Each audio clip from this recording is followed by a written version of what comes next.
sobre la cetoacidosis diabética.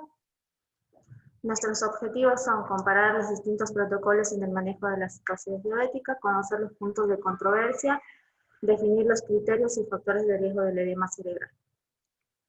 Dentro de la epidemiología, en Argentina, el índice de diabetes tipo 1 es de 7 a 8 casos por cada 100.000 habitantes por año. De estos, del 20 y al 40% entre niños y adolescentes debutarán con una cetoacidosis diabética. Y la incidencia anual de cetoacidosis diabética es de 5 a 10 cada 1.000 habitantes por año. La tasa de mortalidad a nivel mundial es de 0,3 al 0,5% en los países desarrollados y mucho más alto en los países subdesarrollados, que llega alrededor del 10%. Bueno, acá nosotros hicimos la epidemiología de cetoacidosis diabética que entraron al hospital. Es un informe parcial de este año, que es desde enero hasta la fecha. Los datos los obtuvimos por el medio del CIGEOS, que la edad promedio fue de 11.5 años, su debut fue del 65.5% y pacientes previamente diabéticos del 37.5%. La causa desencadenante fue la mala adherencia al tratamiento en los pacientes diabéticos previos y en un solo paciente se constató edema cerebral, por lo cual falleció. Y el género que predominó fue el sexo femenino con 54% y el masculino con 46%. Y la severidad de la cetoacidosis diabética fue leve del 29%, grave del 38% y moderada del 33%.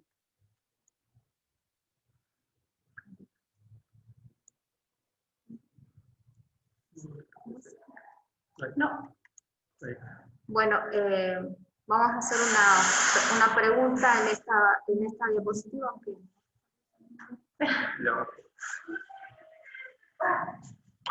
Hemos iniciado con problemas técnicos. Sí. Para hacer la votación.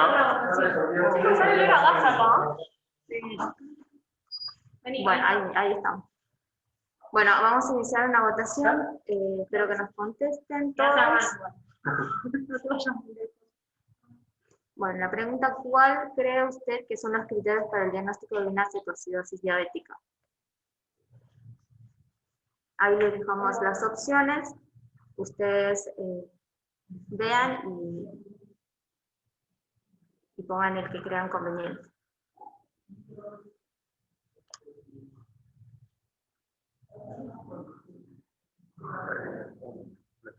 Bien.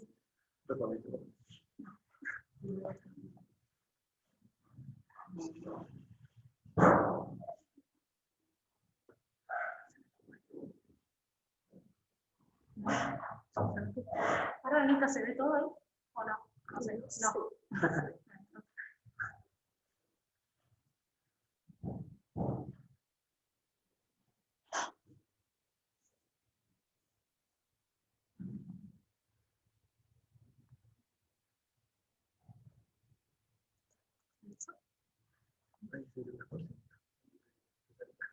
Ah.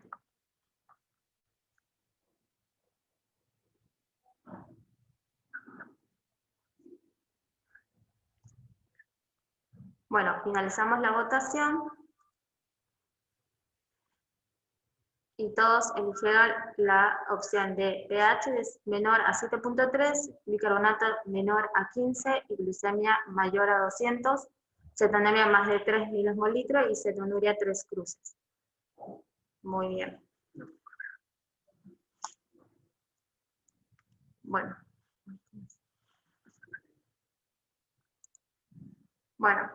Sabemos que la cetoacidosis es la complicación aguda de la diabetes mellitus, es el resultado de un déficit absoluto o relativo de la insulina, caracterizado por hiperglucemia mayor a 200 miligramos decilitro, un pH menor a 7.3, bicarbonato menor a 15.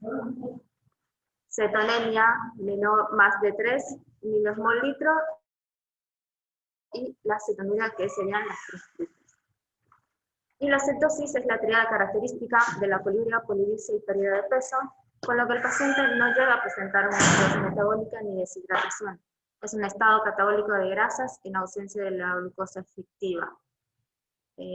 Bueno, y Mau nos va a explicar un poquito de la fisiopatología.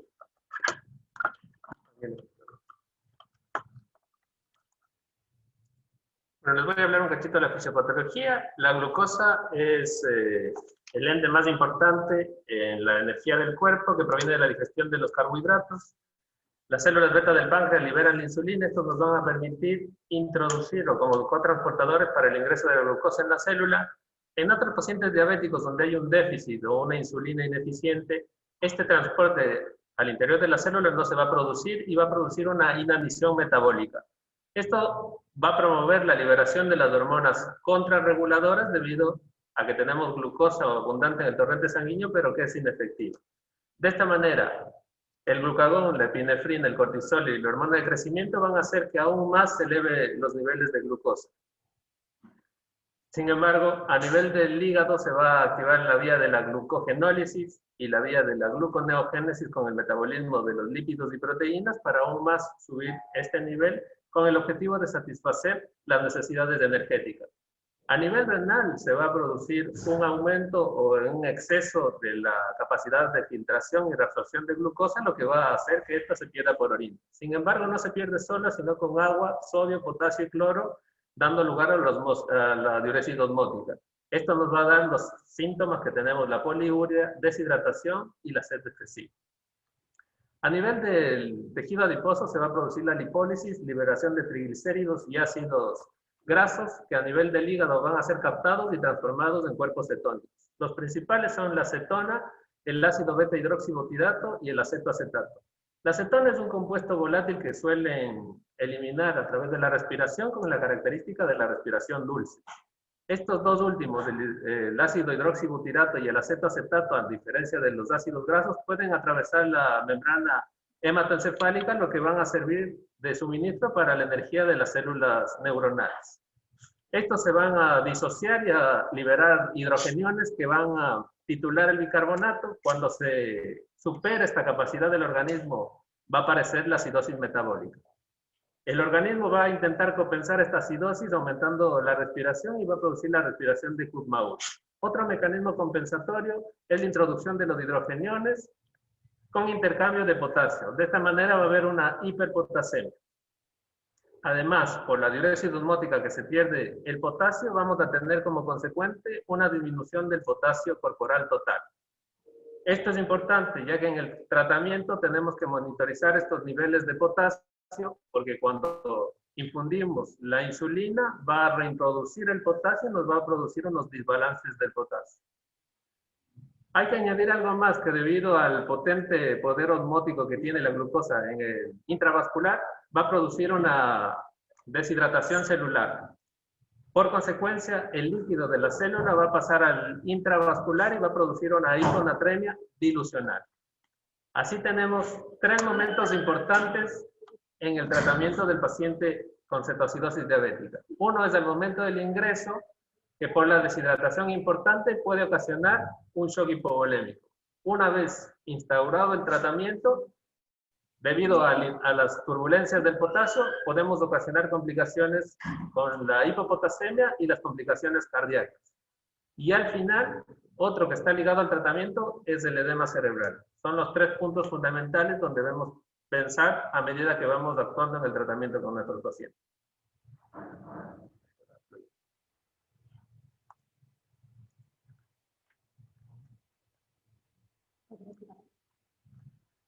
Bueno,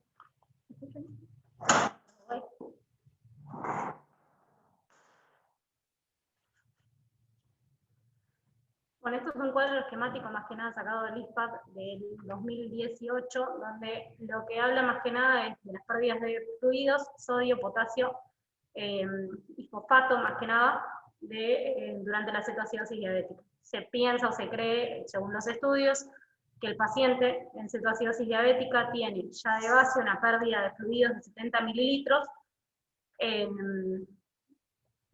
y en 24 horas de mantenimiento requeriría, si es menor a 10 kilos, 100 mililitros por kilo en 24 horas, si es de 11 a 20 kilos, 1000 mililitros más los 50, que agregamos siempre, y mayores a 20 kilos, 1500 mililitros más los 20 mililitros kilo en 24 horas.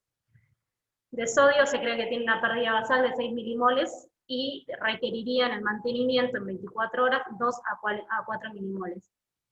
De potasio se cree que son 5 milimoles en las pérdidas al ingreso, y en 24 horas 2 a 3 milimoles. El fosfato, que es el que menos se pierde, serían 0,2 a 2,5 milimoles, y en el mantenimiento 1 a 2 milimoles. Y el ácido clorhídrico vendría a ser 4, y 2 y 3.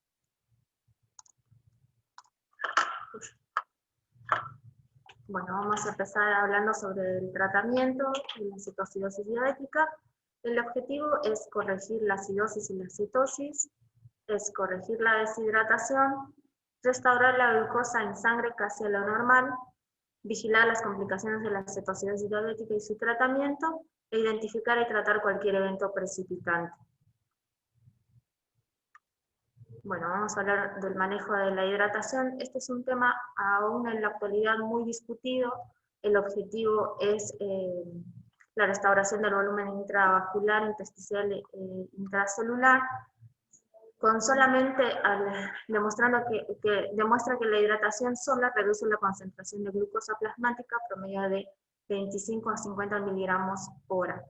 Vamos a tomar acá 3 protocolos, uno es del hospital, uno es del ISPA 2018 y otros son del GARA. Acá tenemos los líquidos en la primera hora, tanto el normativo que se actualizó del 2018 y el ISPA 2018 también, nos hablan de que si el paciente está sin shock, se puede pasar el volumen a 10 mililitros kilo en 30 a 60 minutos. Con shock de 20 mililitros kilo lo más rápido posible. En el normativo nuestro, los líquidos de la primera hora se descuentan del cálculo total, y el líquido que nos recomiendan es o solución fisiológica o Ringer lactato, lo mismo que el ISPA. Y en el Garrahan lo divide en leve, que podría hidratarse por vía oral, y si este paciente no tolera, pasaría a lo que es moderado, que se hidrataría, se pasaría 10 mililitros kilo en una hora, y si es grave, 20 mililitros kilo en una hora. Y el líquido que eligen es la solución fisiológica. El déficit en el normativo lo considera de 10 a 15%, en el ISPA lo considera de 5 a 10, dividiéndolo en moderado de 5 a 7%, grave de 7 a 10%, y ellos lo determinan según la clínica. En el Garrahan es del 5 al 10% y la clínica es inespecífica. Bueno, los líquidos de mantenimiento en nuestro normativo tenemos 4.000 mililitros metro cuadrado, que este sería el de mantenimiento más el déficit, que tendría que pasar en 24 horas, teniendo en cuenta las glucemias, que serían, según la glucemia, ir modificando qué tipo de líquido tendríamos que pasar. En el ISPA 2018 toma como el de mantenimiento la fórmula de Holiday-Seger, y del ISPA nos da una tabla muy extensa que no la puse porque es bastante amplia, pero tomé cuatro pesos y hice una comparación con el del hospital, teniendo en cuenta de que este volumen que acá que dice del ISPA 2018 toma en cuenta un mantenimiento más el 5% de déficit en 24 horas.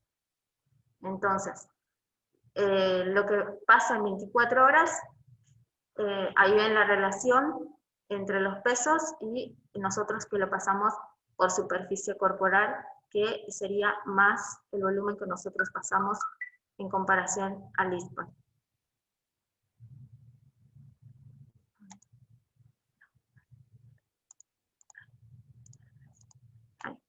Bueno, y ellos recomiendan que si el paciente tiene 250 a 300 miligramos de decilitro de glucemia, tendríamos que iniciar con dextrosa al 5%.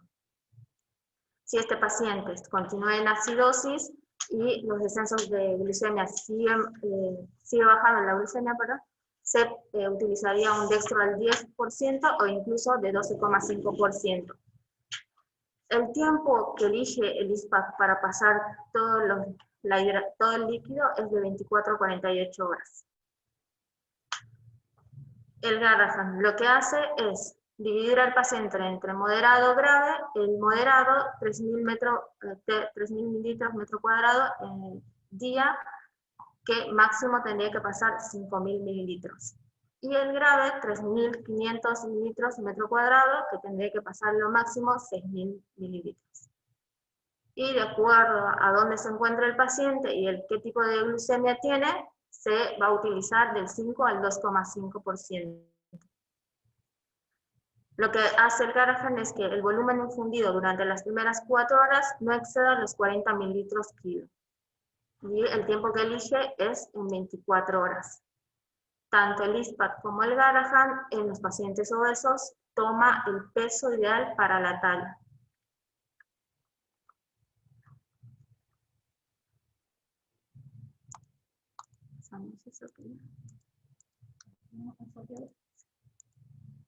Bueno, y este es un artículo, es un review del 2019 de Chandigarh, India, que habla sobre la terapia de fluidos para pacientes pediátricos con cetoacidosis diabética, que son unas perspectivas actuales. El objetivo de este artículo era discutir los importantes aspectos basados en la evidencia de la terapia con fluidos en la cetoacidosis diabética pediátrica, que lo divide. El volumen de bolo, que sería en la primera hora, elige de 10 a 20 mililitros kilo de 30 a 60 minutos. El volumen de déficit para el reemplazo lo calcula entre 6,5% y el 8,5%, y ahí nos da la fórmula para calcular el déficit. Y el de mantenimiento, como vemos acá en la tablita, utiliza la fórmula de Holiday-Sever. Y lo que hacen ellos es el restar los bolos superiores a 20 mililitros kilo de la primera hora, restan los bolos superiores a 20 mililitros kilo hora en el volumen de mantenimiento. Y el tiempo que ellos eligen es de 36 a 48 horas. Y en este artículo recomienda la solución salina al 0,9%, aún porque el Bringer lactato todavía en pacientes pediátricos faltan muchos estudios.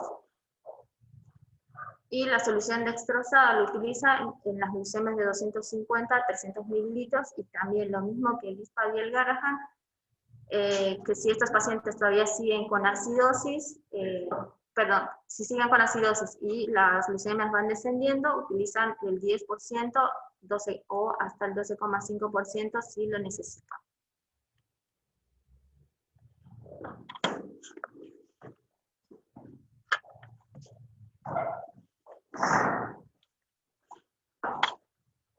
Bueno, en esta parte lo que vamos a hacer más que nada es comparar los distintos electrolitos, tomando de base el normativo del 2018, que sería más o menos lo mismo que dice el 2015, la guía del Garrahan, que es del 2020, la guía del ISPAC, que es del 2018, y el Montero o el libro de Gutiérrez, que es también del 2018.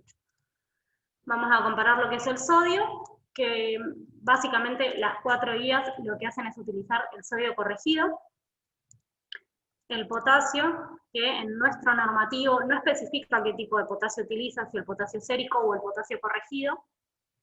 La guía del Garrahan se basa en lo que es el potasio sérico medido y dice explícitamente nunca medir el potasio corregido. El ISPAC habla del potasio sérico, y la guía de Montero, al igual que el nuestro, no especifica qué tipo de potasio deberíamos utilizar. El bicarbonato, nuestro normativo lo que dice es que la corrección no estaría indicada, solo podría ser utilizada cuando el pH arterial es menor a 6,9 en forma sostenida a pesar del tratamiento y con deterioro de la función cardíaca. El Garrahan lo que plantea es que la administración de bicarbonato solo podría requerirse en acidosis metabólica severa. Ellos son un poquito menos estrictos van al 6,8 y habla de que debería comprometer la contractilidad cardíaca. El ISPAD lo que te plantea es que no está indicada, ellos no lo indican básicamente, y que sugieren la administración si el pH es menor a 6,9, y el Montero sugiere ante hipercalemias graves con arritmias y ante pH menores a 6,9 y o bicarbonato menor a 5. El fósforo, no se han demostrado evidencias que demuestren la utilidad clínica en suplementar el fosfato. El Garrahan lo corrige ante un fósforo menor a 2 miligramos por decilitro o si su concentración cae al 50% del valor del ingreso. Y el ISPAD plantea que no hay evidencia que demuestre la utilidad para complementar el fosfato. El Montero directamente no lo nombra. Bueno, lo que es el sodio, utiliza la fórmula del sodio corregido, que ya creo que todos la conocemos, que es el sodio más 1,6, por ahí las 3 guías anteriores se basan en el 1,6, el ISPAD lo que hace es poner un 2 en vez de 1,6, y es 1,6, la glucemia en miligramos por decilitro, menos 100 sobre 100. El normativo lo que habla es, te tira 3 valores, te dice que si es menor a 120 miliequivalentes por litro, deberías poner en el plan un suplemento de 136 miliequivalentes por litro, que serían algo así como 20 mililitros totales.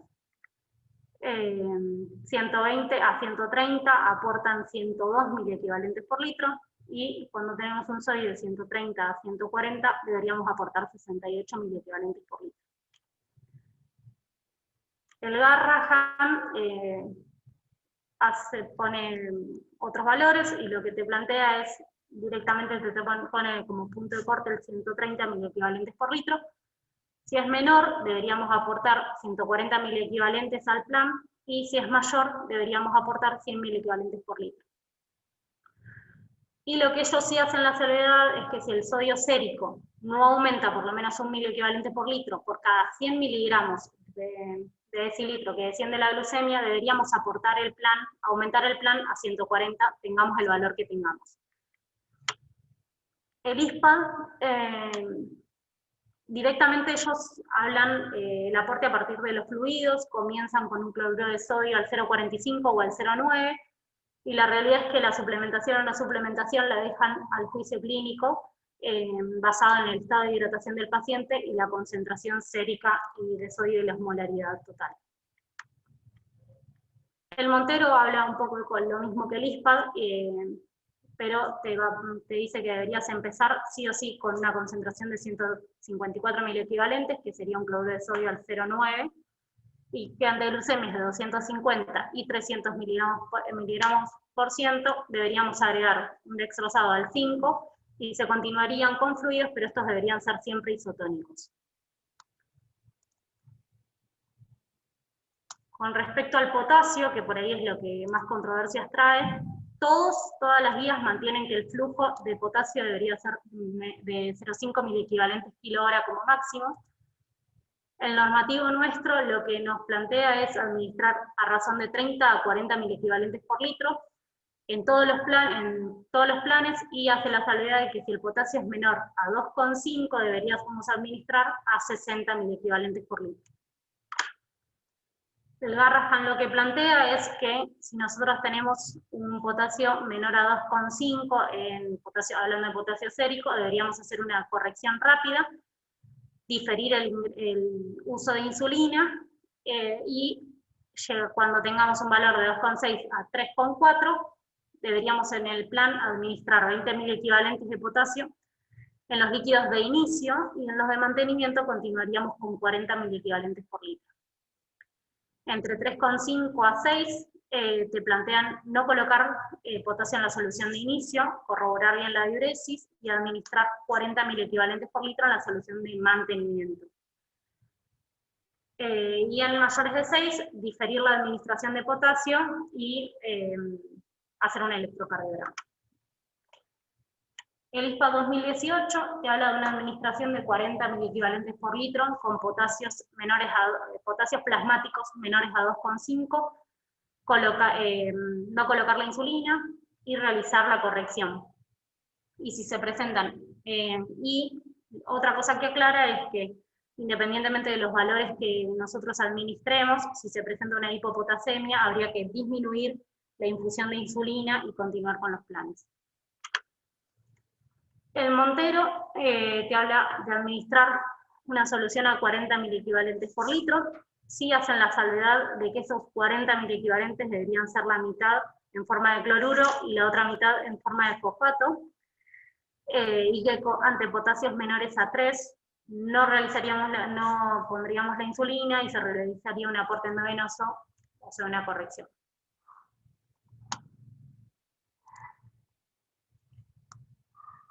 Con respecto al bicarbonato, no mucho más de lo que dijimos. El normativo habla de un pH menor a 6,9 sostenido, a pesar del deterioro a pesar del tratamiento y con deterioro de la función cardíaca, se debería colocar, y que la utilización sería de 1 a 2 milimoles kilo en 60 minutos. El Garrahan te plantea el 6,8 y que debería comprometer la contractilidad cardíaca. El ISPAD, lo que hablamos, la hipercalemia y el pH menor a 6,9. Y el Montero te habla de la hipercalemia y menor a 6,9 o un bicarbonato menor a 5. Todos estos, o sea, todas las guías, lo que te hablan es de colocarlo con el único fin de que después el inotrópico tenga un correcto funcionamiento. Nada más. Se debería pasar en terapia y más que nada para mejorar la funcionalidad cardíaca y que el inotrópico funcione correctamente.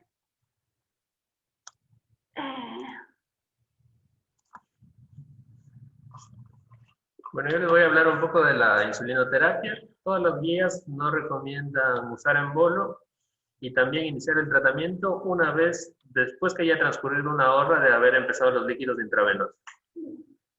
La guía de nuestro hospital hace una disquisición de pacientes con menos de 5 años y diabetes mellitus previo, que podemos arrancar con un goteo endovenoso de 0,05 unidades por kilo hora, y en pacientes mayores de 5 años que son debut con un goteo de 0,1 unidades kilo hora. El Garrahan utiliza en todos los casos insulina subcutánea, ya sea la insulina regular o los análogos de insulina como el Lispro, a dosis de 0,1 unidades kilo hora, y únicamente ellos usan la vía endovenosa cuando el paciente tiene criterios para ir a terapia, como sería inestabilidad hemodinámica o alguna comorbilidad que lo condicione entrar en asistencia ventilatoria asistida. La guía del ISPAD, ellos recomiendan una dosis de 0,05 a 0,1 unidades kilo hora, y se puede usar la insulina subcutánea, el Lispro, 0,1 unidades kilo cada 2 horas, únicamente en casos especiales o en casos de cetoacidosis leve o moderada que no puedan ser manejados en una sala de terapia intensiva o con un estricto monitoreo de los signos vitales y la glucemia.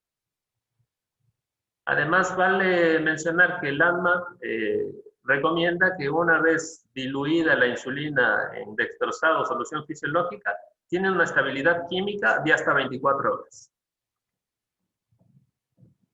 Les voy a hablar un poco sobre algo de evidencia que tenemos. Este artículo comparó 2 dosis, una dosis baja de 0,05 con 0,1 en 6 centros de Reino Unido. 2 de ellos iniciaron el tratamiento con la dosis baja, que generalmente incluyeron a niños pequeños ya debut, y los 4 centros a dosis de 0,1. Cuando realizaron la curva de la glucemia, ellos no vigilaron ninguna alteración, excepto estos picos, que si es verdad en la historia clínica no figura, se tuvieron que manipular las bombas de insulina y por eso se dieron estas alteraciones. Al final, ellos concluyen que la dosis baja fue tan eficaz como la dosis estándar en el tratamiento, por lo menos dentro de las 6 primeras horas.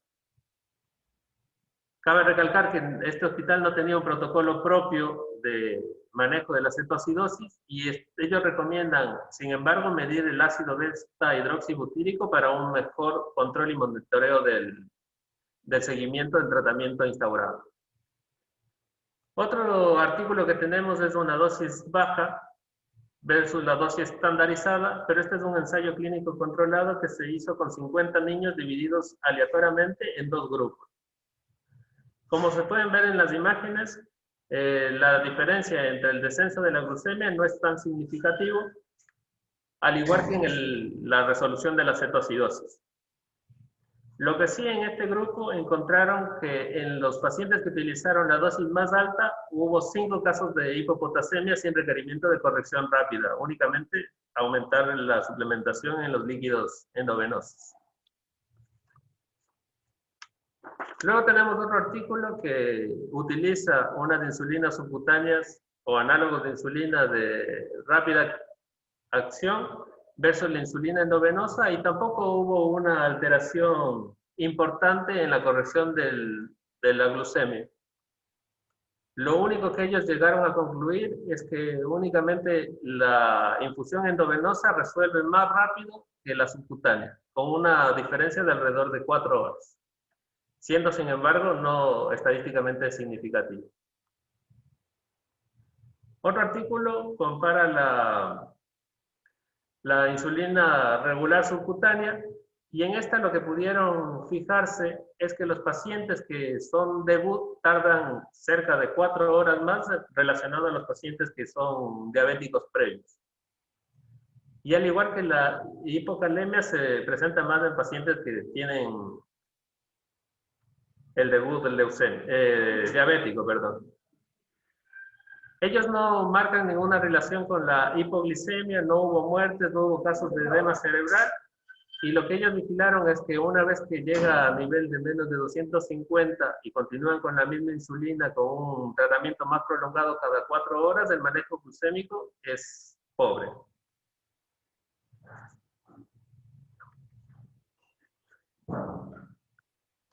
Este es el último estudio. Este compara la insulina aspartica versus la insulina endovenosa en pacientes con moderada y leve cetoacidosis.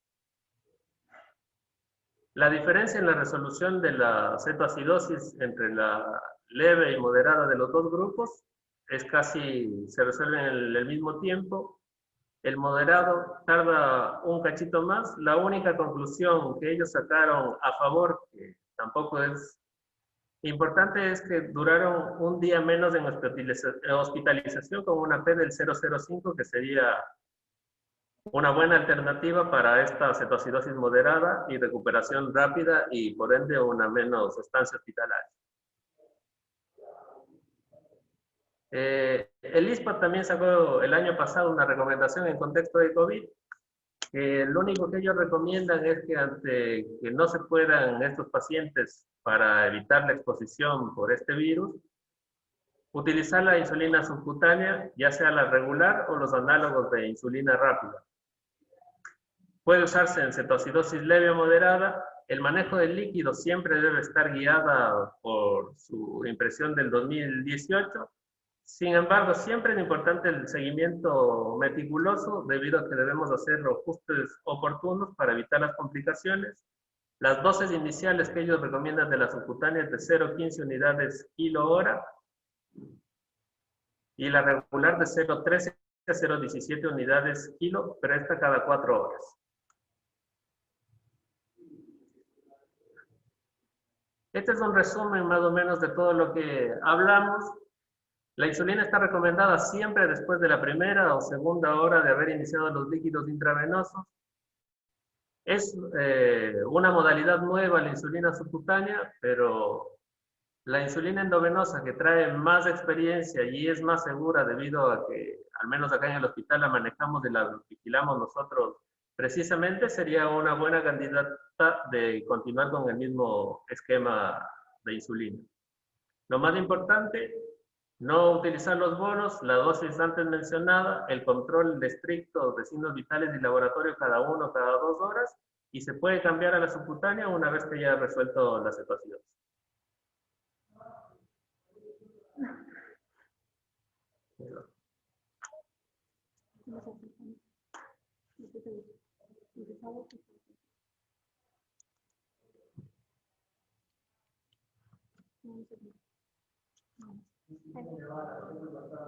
No, no pone.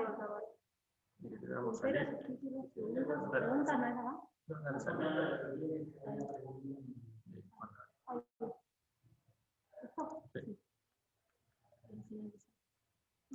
No.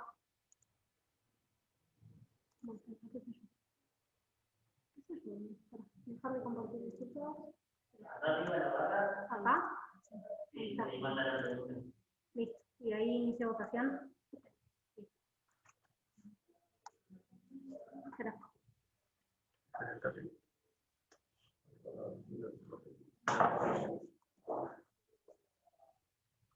Bueno, chicos, queremos hacerle esta pregunta a ustedes para ver, bueno, ya están respondiendo.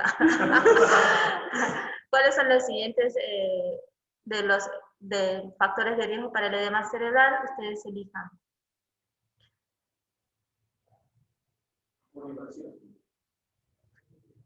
Nosotros estamos viendo.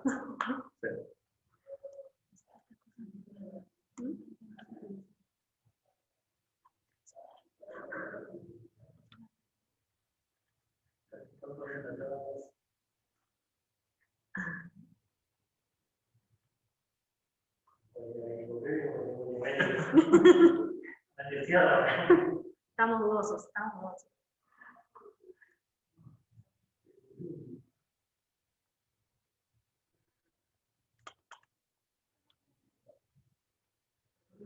¿Cuánto? Ah, no, 46%. 9, 58. Claro.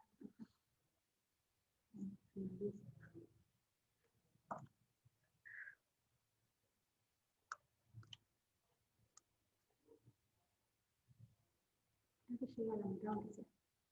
No.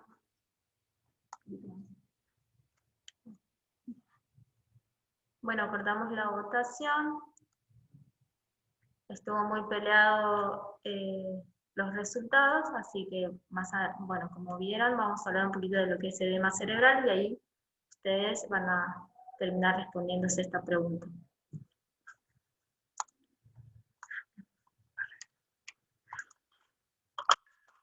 No, somos un desastre, chicos, quiero que lo sepan. Bueno, una de las principales complicaciones de la cetoacidosis, si bien no es la más frecuente, es una de las complicaciones que se suele ver, es el edema cerebral.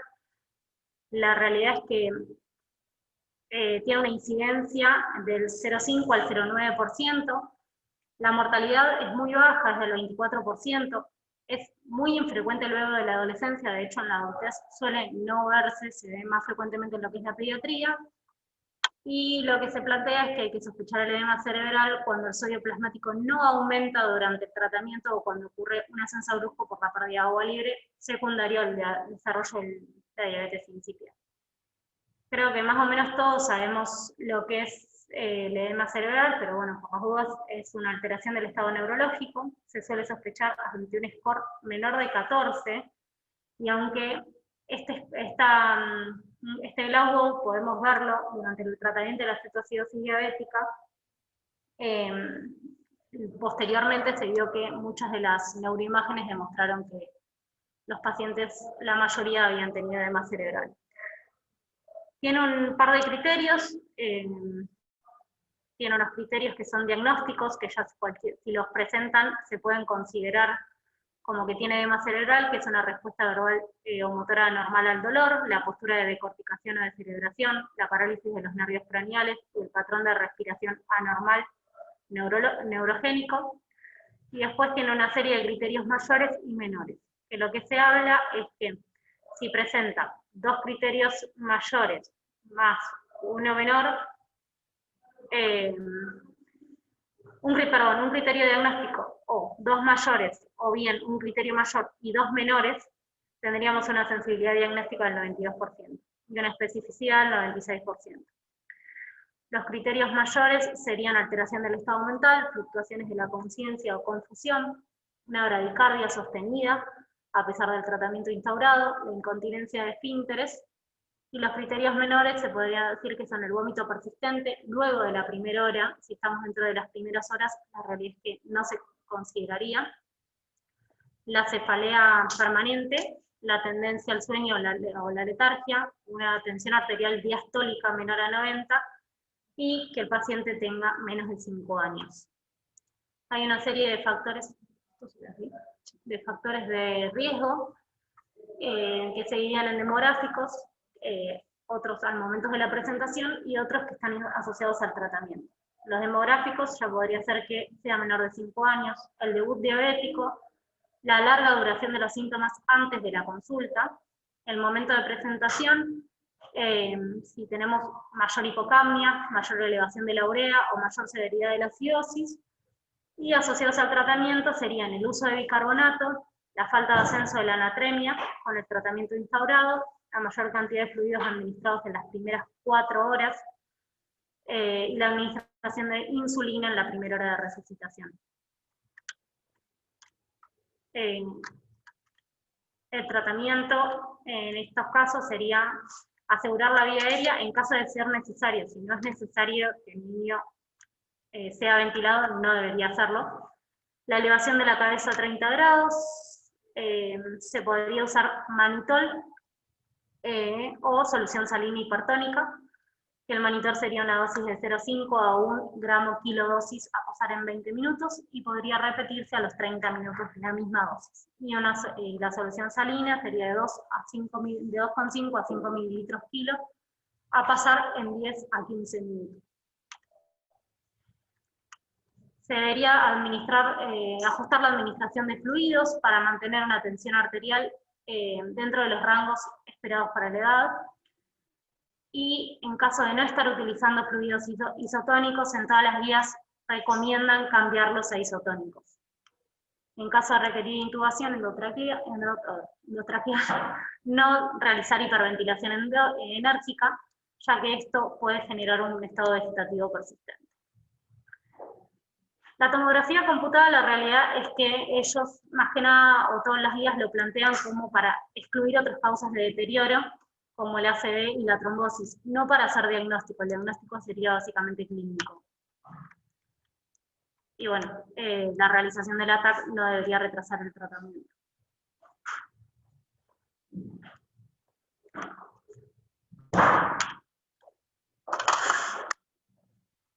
Bueno, conclusiones. No todos los pacientes son iguales.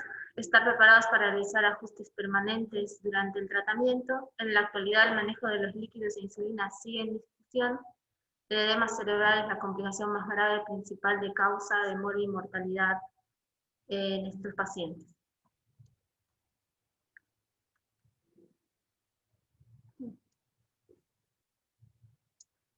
¿Tienen alguna duda, chicos? ¿Comentarios? ¿Sugerencias? Anita, ahí pusieron en el chat, Mati, al principio, el tema de cuando sacamos los gases en sangre, de que sí o sí tienen que ser arteriales o no, o si hay un punto en tratamiento de tabulación de la citoacidosis que se pueden tomar muestras que sean de tipo venosa. No te entendía. ¿Acá? Está estandarizado que los medios internos tienen que ser ciencias arteriales o algún otro tratamiento de tabulación que sea. No, la realidad es que las guías lo que dicen es que no debería ser, que podría ser tranquilamente venoso, sí acomodar el pH, que hay una diferencia entre el pH arterial y el pH venoso de 0,03. Si lo acomodáramos, se podría utilizar tranquilamente el venoso.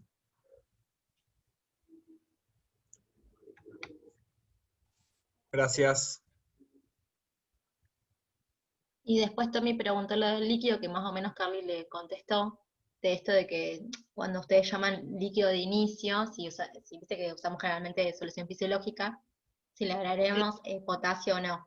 Y ahí Carly le puso lo de las guías ISPAD, de que en realidad toman en cuenta lo que es la hipocalemia de entrada, o sea, que ahí estás poniendo el líquido. No sé si se entendió. Sí, no sé si se entendió.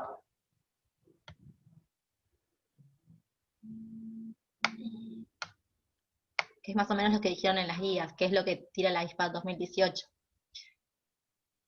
Y después Mike pregunta, consultas, nos vamos a manejar con cuál guía en nuestro hospital, o sea, para unificar criterios. La realidad es que cuando fuimos a hablar con endocrino, ellos lo que nos plantearon es que utilicemos la guía que querramos, de la forma que querramos, pero que si nos vamos a guiar por una guía, que utilicemos esa. O sea, si empezamos con la del Garrahan, terminamos con la del Garrahan. Si empezamos con la nuestra, terminamos con la nuestra. Que no mezclemos las guías ni mezclemos conceptos, porque es lo que termina llevando a que el paciente le vaya mal.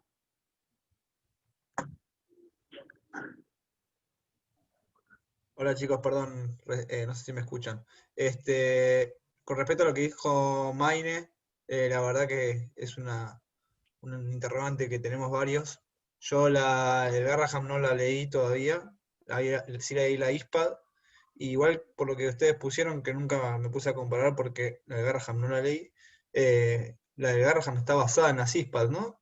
Creo que está bastante buena, la del Garrahan y la del ISPAD. Y podríamos basarnos en esa.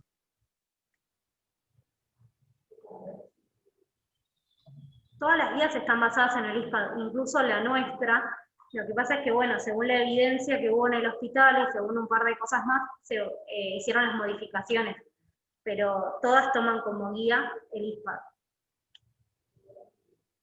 Después, respecto al potasio, respecto al potasio, ¿con qué guía nos deberíamos manejar? La realidad es que según la guía que vos elijas. O sea, tenés un paciente, elegís guiarte por la guía del Garrahan y el potasio lo deberías corregir en base a lo que dice la guía del Garrahan. Si elegís a la hora de que entra el paciente nuestra guía, deberías basarte en nuestra guía para corregir el potasio. ¿Sabes lo que habría que demostrarles? Que nuestra guía es un normativo destinado a un proceso formativo del residente, Sí. Es una guía de práctica clínica, Cosa que el Garrahan y el ISPAD son, sí. Tiene mucho más peso la guía. La ISPAD es la guía de base, digamos, o sea, con esa no habría comparación, deberíamos, o sea, sí, si vamos a... Pero bueno, el normativo es una guía que se armó en base a lo que se vio en ese momento, y bueno, tampoco es que se puede totalmente desterrar.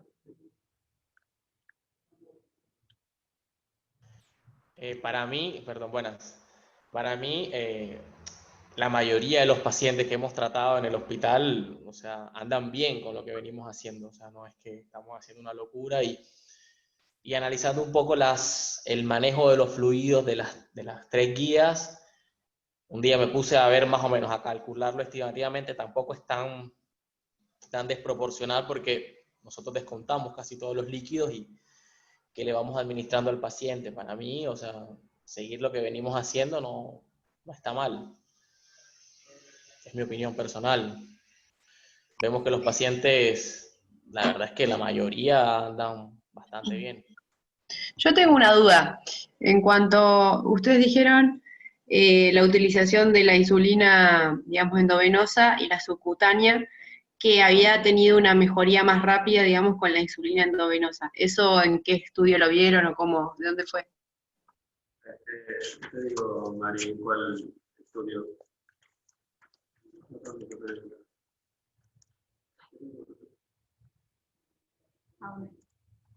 La vuelvo a la... Porque creo que también esa sería una de las grandes diferencias de lo que manejamos entre la endovenosa, digamos, y la subcutánea. ¿Esta guía decís o cuál? Me parece que la dijo Maurito, dijo algo de eso, que con la insulina endovenosa se alcanzaba en menor tiempo, digamos, mejores resultados, una cosa así. Sí, lo que pasa es que la N son pequeños en todos los estudios, así que estadísticamente no llegan a ser significativos. Además, no toman en noción que cuando le aplican la insulina subcutánea, aparte del pinchazo que tenemos que hacerle al paciente para sacar la muestra del laboratorio, sería un pinchazo adicional para administrar la medicación, que capaz eso no vendría a favor de los nenes también. Lo que sí no recomiendan mucho la insulina subcutánea, la insulina endovenosa, perdón, porque requiere un monitoreo más estricto, que eso nosotros pasamos al pie de la cama del paciente hasta que termine la guardia.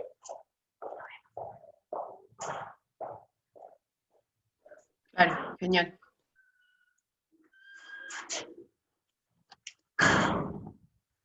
Maurito, tú comentaste algo sobre el tema de de la estabilidad de la insulina, que es fundamental, sobre todo en este momento, en este contexto de pandemia. O sea, 24 horas la infusión de insulina es segura, como la que usan en terapia, ¿cierto?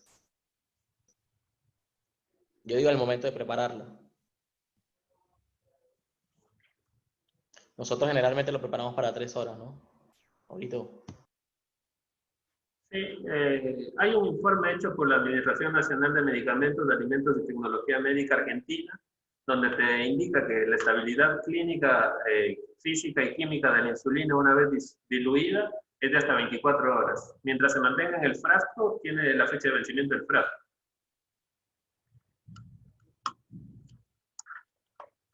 Así que no sería necesario cambiarla cada 3 horas. Gracias, Oli.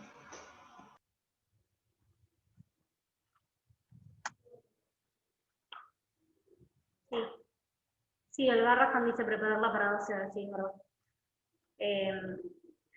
Con respecto a lo de los, que todos estaban diciendo lo de las normativas y todo, Endocrino con esta pandemia frenó, pero estaba armando una guía de normativos junto con otros hospitales más, para que quede algo un poco más armado. Pero bueno, es algo que dijeron que iban a hacerlo posteriores a toda la pandemia. Con valores, sí, estadísticas mucho más ordenadas de lo que sacamos nosotros, ¿no?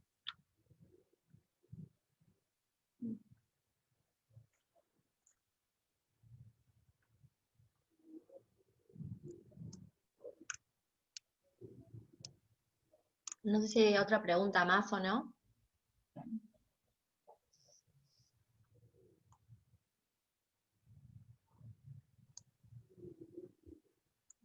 Bueno, chicos, muchas gracias. Es un tema, la verdad, que bastante para discutir y demás.